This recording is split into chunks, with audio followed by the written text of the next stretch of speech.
नमस्कार। चिंतन institute of education के ऑनलाइन क्लासेस में आपका फिर स्वागत है।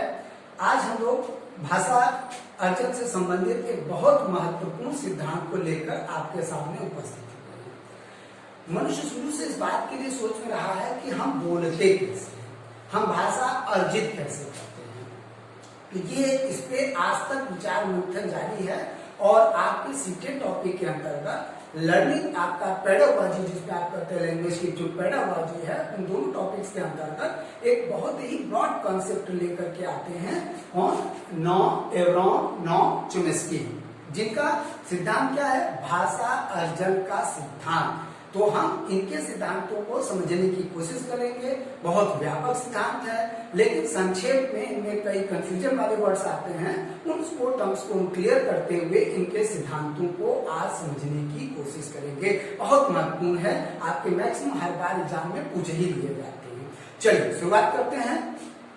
तो आज हम लोग क्या करते हैं कि जिसको पढ़ेंगे अपन है नॉम चोम्स्की का सिद्धांत। इनके सिद्धांत के सबसे ज्यादा जो क्वेश्चन दो ही पॉइंट पे बनते हैं। टेट लेवल पे तो लगभग एक दो क्वेश्चन के ही इनके घूमता है, लेकिन सीटेट में कंसेप्चुअल प्रश्न आते हैं, इसलिए उस कंसेप्ट को समझना जरूरी है। तो इनके जो आते हैं मैक्सिमम आपका लैंग्वेज के नाम ही कभी कभी पूछ लेते हैं, बहुत अंतर डीप स्टडी में नहीं जाता है। तो क्या है आपका? इनके सिद्धांतों के कई नाम है ना, जैसे लैंग्वेज एक्विजिशन थ्योरी, भाषा अर्जन क्षमता।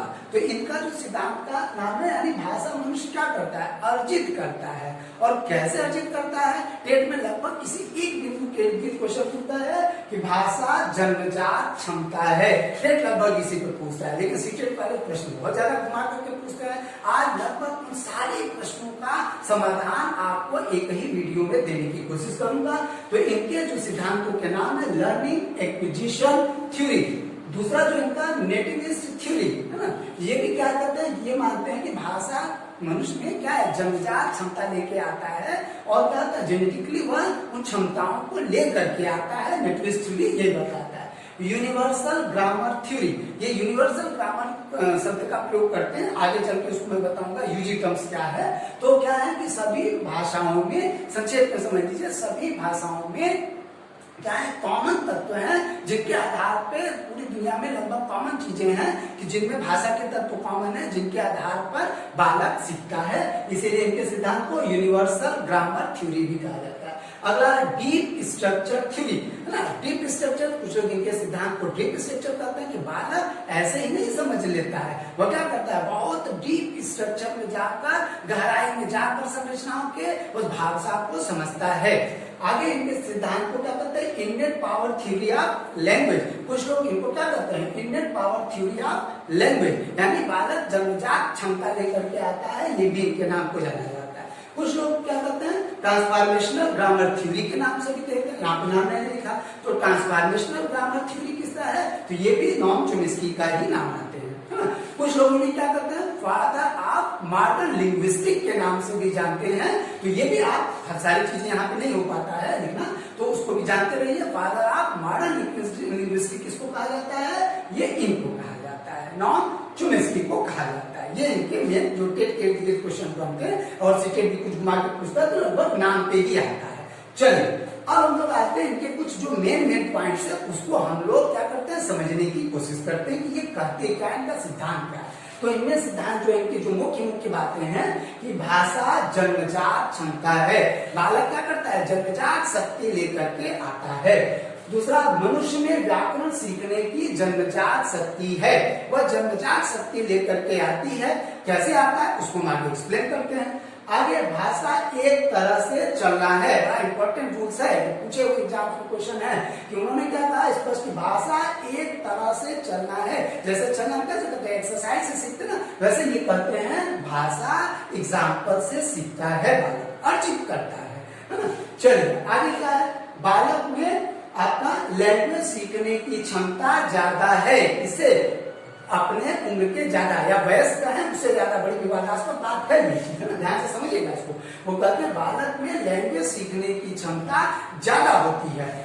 भाई ये पे लोग नहीं मानेंगे उसमें, तो उनका जो सेंस था मेरे अनुसार, वो मैं लगभग यही समझता हूँ, उनका ये कहा था कि भले ही, अभी मैं उस पॉइंट को आगे एक्सप्लेन करूंगा, वो कहते हैं भले ही वो शब्दों को गलत वो कम प्रयोग करता है, है, लेकिन वह अपने अनुसार क्या करता है, ग्रामेटिकली गलत होता है। इसलिए क्या करता है कि लैंग्वेज में सीखने की क्षमता बच्चों में ज्यादा होते हैं, वो मल्टी लैंग्वेज सीखते हैं, और इसमें आपका इसी अर्ली चाइल्डहुड पीरियड बहुत मायने रखता है। सारे पॉइंट्स अभी तक के आपके सीटेट के और टेट के जितने प्रश्न एग्जाम में पूछे हैं, मैं उनके आधार पर इस लेक्चर को डेवलप कर रहा हूँ, ताकि आपको फिर प्रश्न बहुत ज्यादा अलग से लगाने की जरूरत नहीं पड़ेगी।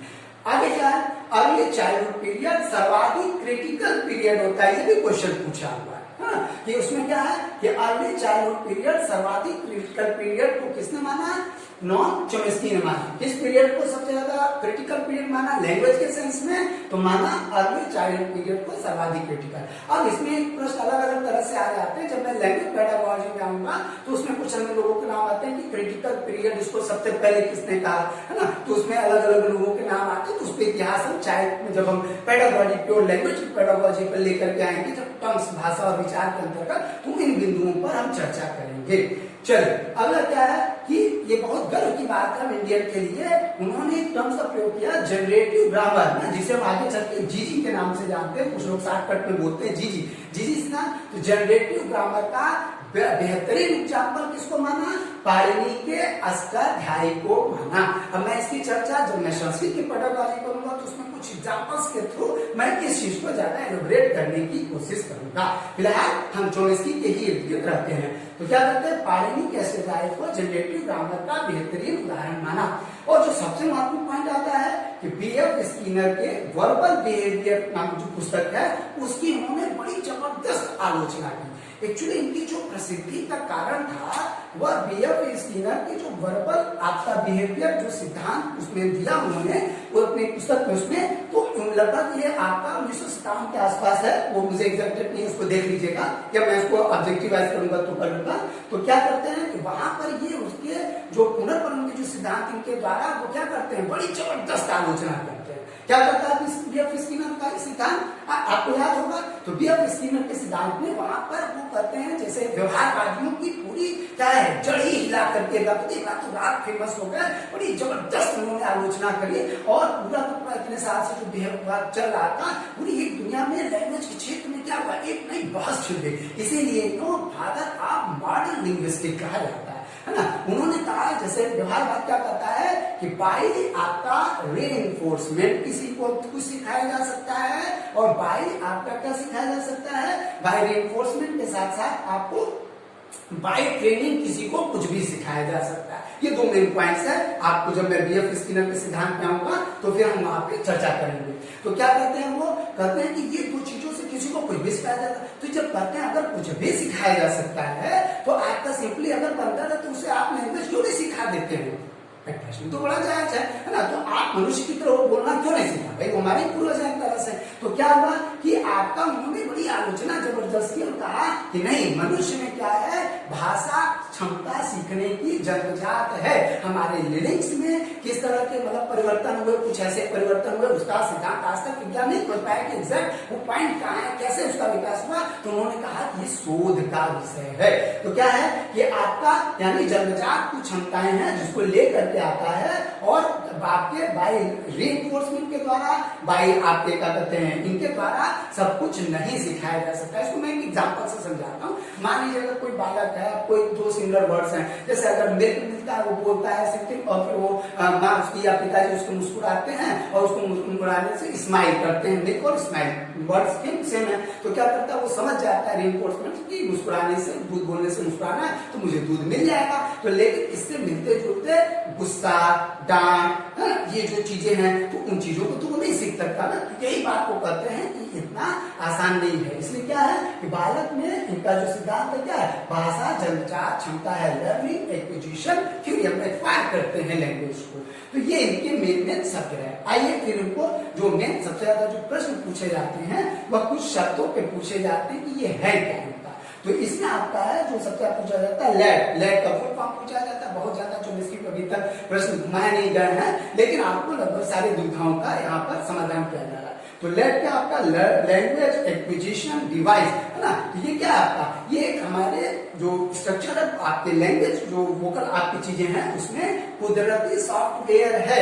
ये आपका क्या है, ये कुदरती सॉफ्टवेयर है जो हमको मनुष्यों में जन्मजात है। और इसी वह जो सॉफ्टवेयर है इसी को क्या करते हैं कि इसी के द्वारा हम लैंग्वेज को क्या करते हैं, एक्विजिशन करते हैं, एक्वायर करते हैं, अर्जित करते हैं। इसीलिए इसको डिवाइस को क्या नाम दिया गया, लैट, learning acquisition, language acquisition device. उसके बाद एसवीओ सभी कॉमन, अभी मैं आगे एक्सप्लेन यहाँ पे एक्सप्लेन करता हूँ। एसवीओ क्या था, सब्जेक्ट वर्ब एंड ऑब्जेक्ट। पूरी दुनिया में लगभग ये टर्म्स चलते हैं, इन्हीं के थ्रू बालक क्या करता है, लैट के थ्रू अर्जित करता है।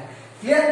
अब ये कहते हैं कि इस पे बहुत ज्यादा बात प्रश्न, लगभग इंपॉर्टेंट प्रश्न आते हैं, हाई लेवल पूछे जाते हैं कि अर्ली चाइल्डहुड पीरियड में सर्वाधिक लैट का जो विकास है आपका और उम्र बढ़ने पर कमजोर होता है। ये प्रश्न इसमें पूछे जाते हैं। आगे क्या है, यूजी। यूजी क्या आपका, यूनिवर्सल ग्रामर। यूनिवर्सल ग्रामर, अब जैसे लैट उसके अंदर है वो सीखता है, लेकिन कैसे सीखता है तो कहते हैं यूनिवर्सल ग्रामर के द्वारा सीखता है। ये यूनिवर्सल ग्रामर क्या है, पूरी दुनिया के भाषा विज्ञानियों में भाषा जो हम सीखते हैं उनमें कुछ न कुछ कॉमन तत्व है। और वो क्या है, कॉमन तत्व के ही आधार पर बालक क्या करता है, अपनी भाषा को धीरे धीरे क्या करते हैं, अन्य भाषाओं को उन कॉमन तत्वों के आधार पर वह सीख लेता है। इसीलिए कहते हैं कि अर्ली चाइल्डहुड पीरियड में बालक अन्य की अपेक्षा ज्यादा बेटर तरीके से लैंग्वेज सीखता है। इसका एक दूसरा एप्लीकेशन है कि अगर छोटे बच्चों को, इसीलिए कहते हैं ना कि मल्टी लैंग्वेज सिखाया जाए तो वह बनिस्पत वयस्कों के ज्यादा सीख लेते हैं। ये टर्म्स यहीं से आया हुआ है।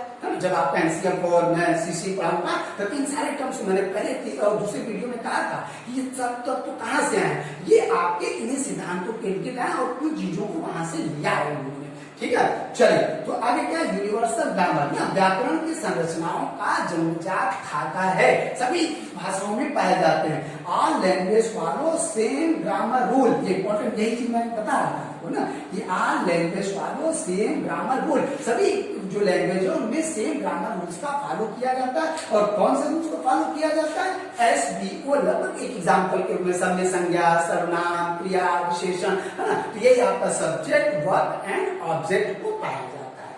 क्लियर। चलिए आगे क्या है, आपका जी जनरेटिव ग्रामर आपका जो थ्योरी है वह भी क्या आपका जनरेटिव ग्रामर में क्या कहते हैं कि यूनिवर्सल ग्रामर में तो कॉमन एलिमेंट्स को चुन लेता है, लेकिन वो कैसे करता है, वो जनरेट भी करता है ग्रामर को। ये बहुत इंपॉर्टेंट तत्व है, मेन कहा जाए तो पूरे लैंग्वेज का सबसे इंपॉर्टेंट तत्व यही है। क्या करता है, वो ग्रामर को जनरेट करता है, उत्पन्न करता है, बनाता है उसको, है ना, निर्मित करता है उसको, जिस तरीके से आप समझना चाहें। तो क्या करता है, जनरेटिव ग्रामर में वह आपको क्या करता है, ग्रामर को जनरेट करता है। और जैसे सभी के यहाँ क्या है, वर्ड में पहले स्वर सीखता है, व्यंजन सीखता है, शब्द, उसके बाद जब वो सीख लेता है तब वो शब्दों को जोड़ता है, फिर क्या करता है, वाक्य की संरचना को जनरेट करता है। और इस तरह करते करते वह लैंग्वेज को क्या करता है, जनरेट करने लगता है, सीख जाता है। यही है इनका जनरेटिव ग्रामर आपका थ्योरी। आगे क्या करते हैं कि जनरेटिव ग्रामर करते हैं पर गलत नहीं बोलते हैं। बड़ा महत्वपूर्ण बात बोला कि बालक क्या है, लगभग जो आपका ग्रामेटिकली वो अपने अनुसार गलत नहीं होता है ना, क्योंकि भले उसके पास शब्द कम है लेकिन वह उन शब्दों को अपने तरीके से सोचता है और उनका उच्चारित प करते करते पापा, है ना, पानी ला, है ना, तो अब धीरे धीरे क्या करता है, फिर धीरे धीरे अब जैसे पापा पापा जोड़ते जोड़ते ला, पानी ला जोड़ते जोड़ते फिर अब वो धीरे धीरे कभी उसको कोई सिखाता नहीं, जैसे क्या, अब मैंने कहा ना क्या क्यों, है ना, तो अब उसको अपने हिसाब से जोड़ देता है। क्यों, क्योंकि यूनिवर्सल ग्रामर में कॉमन तत्व है, उन कॉमन तत्वों को अनुकरण के माध्यम से वह जनरेट करने लगता है। वो समझ जाता है क्या पापा पानी ला, है ना, तो मतलब अब धीरे धीरे उस चीज को वाक्य को वो क्या करता है, वह उन चीजों को समझने लगता है। क्लियर है। चलिए आगे क्या है, अब जैसे अगर मैं इसको दूसरे एग्जाम्पल से समझाऊं ना, तो आगे क्या है कि जैसे मान लीजिए कि मैंने कहा रुको मत जाओ। अब मैंने इस बात को कहा, अब अगर मैं लगा दूं कि रुको मत जाओ, है ना, रुको मत जाओ, अब थोड़ा सा ध्यान से समझिए। अब मैं यहाँ पे अगर कॉमा लगाता हूं तो रुको मत जाओ। अब अगर बालक धीरे धीरे बड़ा होता है, जब जानमेट होता है, वो सीख लेने लगता है तो कहता है रुको मत जाओ, है ना, संदर्भ को वो समझने लगता है। और इसी तरह वह ग्रामर को धीरे धीरे क्या करता है, जनरेट करने लगता है। अब आता है उनका कि वो किस तरह से इसको जनरेट करता है। वो 2 पॉइंटों के थ्रू वो बताते हैं कि आगे करता है क्या है, संरचना उनकी लैंग्वेज क्या है, तो बताते हैं कि सतही संरचना का प्रयोग करता है। यानी जब बिना ग्रामर या व्याकरण के हम चीजों का, शब्दों का अपने तरीके से गढ़ते हैं, जनरेट करते हैं, तो वो क्या कहलाता है, सतही संरचना ना, सरफेशियल स्ट्रक्चर जिसको कहते हैं। और अगला क्या है, डीप स्ट्रक्चर। तो बालक कहता है व्याकरणिक चीजों को किस पॉइंट पे समझता है, डीप स्ट्रक्चर। वही रुको मत जाओ या बड़े बड़े वर्ड्स को धीरे धीरे जोड़ जोड़ करके क्या करता है, ग्रामर को जनरेट करता है और इस तरीके से वह भाषा को बोलना सीखता है। कॉन्सेप्ट समझ में आ गया। चलिए, तो ये आपका उनका तरीका, उन्होंने बताया अपनी चीजों को, और साथ ही साथ इनके एक सिद्धांत में अमूमन बहुत कम पूछे जाते हैं कि बहुत इंपॉर्टेंट चीज है, तो क्या कहते हैं, लैंग्वेज टाइप का लीजिए या कहीं कहीं ग्रामर आपका हायरार्की भी इनका नाम आता है। तो उन्होंने बताया कि आपके टाइप के आधार पर पूछेगा तो टाइप 0, टाइप 1 आपका लैंग्वेज में, type 0, type 1, type 2 and type 3। तो टाइप लैंग्वेज में टाइप 0 में क्या आपका अनरिस्ट्रिक्टेड है ना, आपका अप्रतिबंधित तरीके से वो बोलता है, वो कोई प्रतिबंध नहीं है, अपने अपने अनुसार वो भाषा को यूज करता है क्योंकि अप्रतिबंधित है।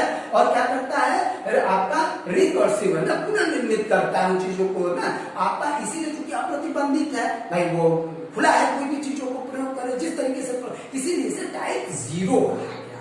लेकिन टाइप 1 में क्या है, तो टाइप 1 में आपका कंटेक्स्ट सेंसिटिव, आपको कंटेक्स्ट यानी संदर्भ से जोड़ने लगता है। रुको मत जाओ, रुको मत जाओ, तो क्या करता है, इस लेवल पे जब वो आता है तो आपको क्या करता है, जब इस लेवल पे आता है वो तो कंटेक्स्ट संदर्भ के प्रति क्या करता है, वो सेंसिटिव हो जाता है। और क्या करता है, किसी को ये भी आता है, वही चीज है कि आपका इस एज में आपका लैंग्वेज उसकी कैसे होती है, तो लैंग्वेज कंटेक्स्ट आपका सेंसिटिव होता है। अब यहाँ पे क्या होता है, टाइप 2, अब वो जब कंटेक्स्ट को समझने लगता है, कंटेक्स्ट को, तो क्या करता है वो, अब उसके साथ वो खेलने लगता है।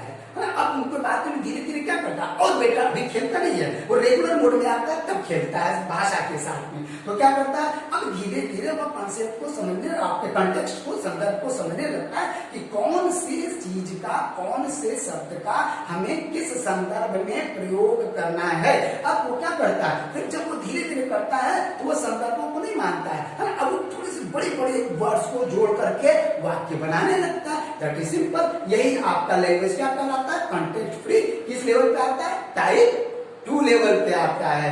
समझ रहा है। चलिए आगे क्या है, इसी चीज को लैंग्वेज में जब वो ग्रामर हायरार्की में आपके लैंग्वेज के सेंस में आता है, तो ये ग्रामर के सेंस में है, ग्रामर का ये चार्ट है, और लैंग्वेज के संदर्भ में अगर आता है तो यह क्या करता है, इस चीज को वह प्रयोग करता है।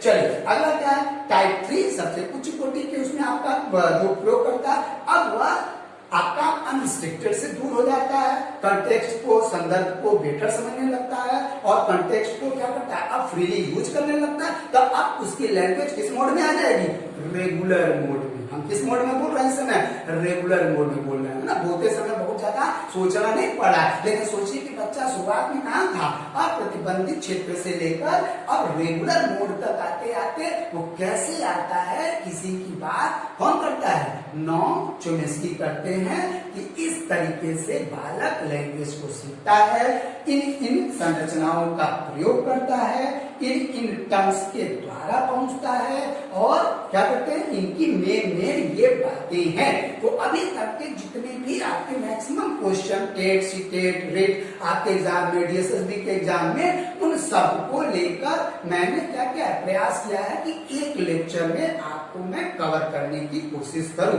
और उम्मीद है अगर आपको अच्छा लगता है, अच्छा वीडियो लगा, तो आपको बस इतना करना है कि ज्यादा से ज्यादा लोगों को इसको शेयर करना है और सब्सक्राइब करना है। हमारे जो बीटीसी के भी बच्चे हैं उनके लिए भी आपके रेगुलर मॉडल में ये क्लासेज आते हैं, बीए वाले बच्चों के भी साइकोलॉजिकल टर्म में आते हैं क्वेश्चन, भाषा के संदर्भ में इनका। तो अब हम लोग क्या कर रहे हैं, धीरे धीरे मैं आपको उस क्लास के लेवल की तरफ लेके जा रहा हूँ। अभी जो सबसे मोस्ट इंपॉर्टेंट टॉपिक को पढ़ाया जा रहा है, लगभग 10 या 12 तारीख तक मोस्ट इंपॉर्टेंट टॉपिक कवर हो जाएंगे हमारे, और उसके बाद हम कहाँ लेके जाएंगे आपको, सीधे सीधे मैं लैंग्वेज की पेडागोजी पे लेके जाऊंगा। और लैंग्वेज की पेडागोजी मैं आपको बता दूं, बच्चे सबसे ज्यादा मैथ में घबरा रहे हैं और लैंग्वेज में घबरा रहे हैं। हमारे यहाँ से सीटेड बहुत बच्चे निकालते हैं और क्या करते हैं, आपको कुछ नहीं करना है, जो वो पढ़ाया जा रहा है वो एक्चुअली सही नहीं पढ़ाया जा रहा है, आपको घबराया जा रहा है। जैसे आपको यहाँ पे सारा कंसेप्ट बताया ना, लैंग्वेज की पेडागोजी में भी मैं आपको वो सारी चीजें बताऊंगा कि घबराना ही नहीं, वहां कुछ पढ़ना ही नहीं, वहां केवल जो पढ़ना है उसके लिए आपको हमारा बताने सुनने के लिए हमारा वीडियो आपको लगातार 7 से 8 के बीच में आ जाता है, देखना होगा, समझना होगा, और जो नहीं समझ में आए आप क्या करें, कमेंट बॉक्स में हमारे प्रश्न को करिए और प्रयास करिए कि ज्यादा से ज्यादा मित्रों के बीच में अगर ये लेक्चर अच्छा लगता है तो इसको आप क्या करिए, शेयर करिए, सब्सक्राइब करिए। ओके।